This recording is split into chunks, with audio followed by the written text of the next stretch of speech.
As tragedy rattles our community, News Channel 5 is on your side with continuing coverage of the Chardon school shooting.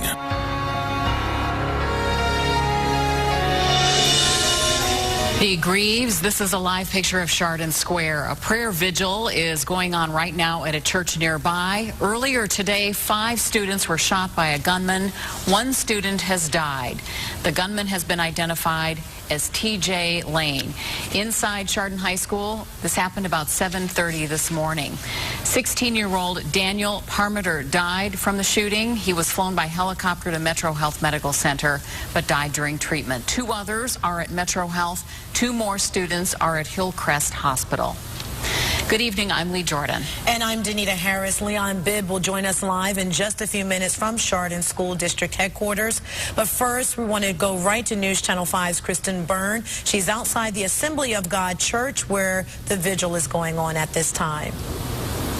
Yes, Danita and Lee, here in Chardon Square, a couple things are going on. Right now, as you mentioned, at the Church Assembly of God, a prayer vigil is taking place. Students, parents, really anyone is welcome to attend. And also, there's going to be a candlelit vigil at Chardon Square at 8:30. Again, students can show their support for these shooting victims. As you mentioned, 2 are in critical condition, 1 stable and 1 serious. And we've been talking with parents and students all day in the morning and throughout the day here and into the evening hours, and this community is absolutely grief-stricken. They had the flag here at this courthouse just at half-staff in honor of the student who passed and those who are fighting for their lives right now. So we, of course, will be attending that vigil and talking to more parents and students as they try to get through this very difficult time. Live in Chardon, KRISTIN BYRNE, News Channel 5. Okay, thank you, Kristen. Leon Bibb joins us now from Chardon High School. Leon, what can you tell us from where you are?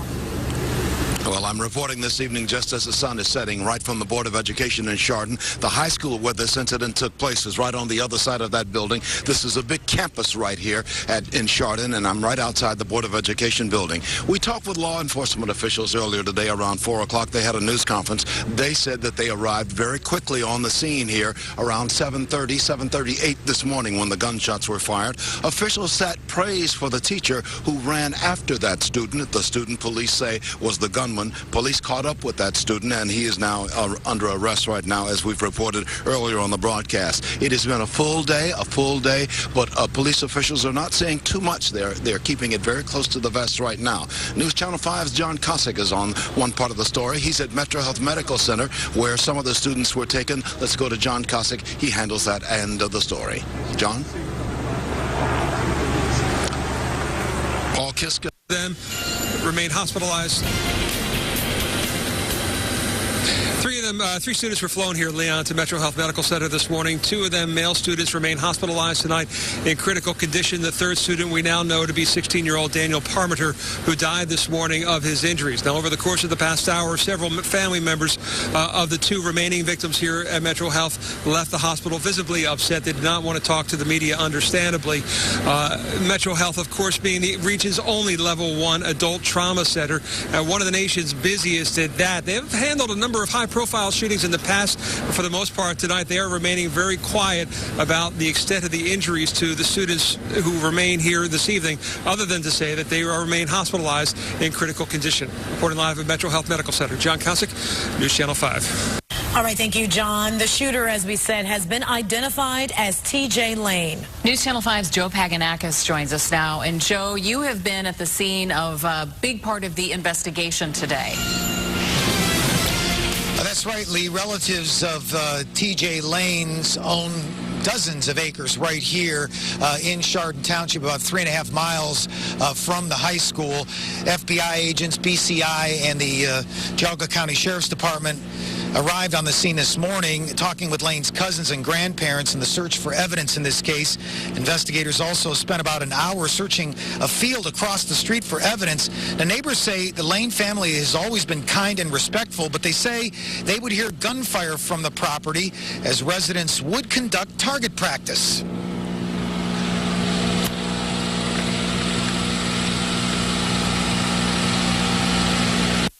I think think the family is nice from what I know. I've never been in their house, but I've talked to them on the phone, and we used to buy eggs from their daughter, and their little dog runs over here. They come and get it. I mean, they seem like very nice people. About a half hour, we'll give you more on the search that was conducted right here in this field across from TJ Lane's cousin's home. And we'll also show you how computers were taken out of another grandparent's home.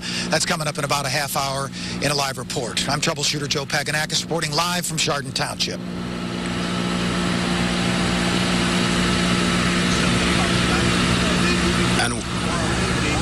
And we're back here in Chardon right now. Paul Kiska has been on this story ever since the early morning hours of today. Paul, I'm going to give the microphone to you. You update us on where we are. Well, Leanne, as you mentioned, this shooting spree started at 7:30 this morning. School had just started for the day here at Chardon High School when the gunman walked to the cafeteria, opened fire on classmates sitting at a table. In fact, the middle school next door, some of those students were still getting off the school buses.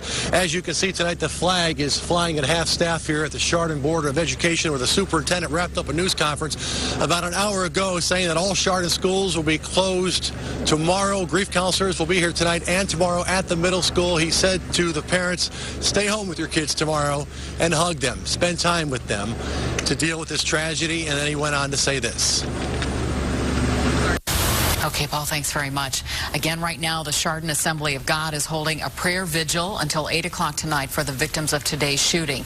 That church is located on the square in Chardon, and a candlelight vigil for the victims is being planned for tomorrow night. It will take place at 7 o'clock at St. Mary Church, and that is on North Street in Chardon. When news breaks, remember, we're committed to bringing it to you first, on air, online, and on your mobile device. Breaking news alerts went out as soon as we confirmed the shooting this morning. We have continuing coverage of the Chardon school shooting coming up in just a few seconds.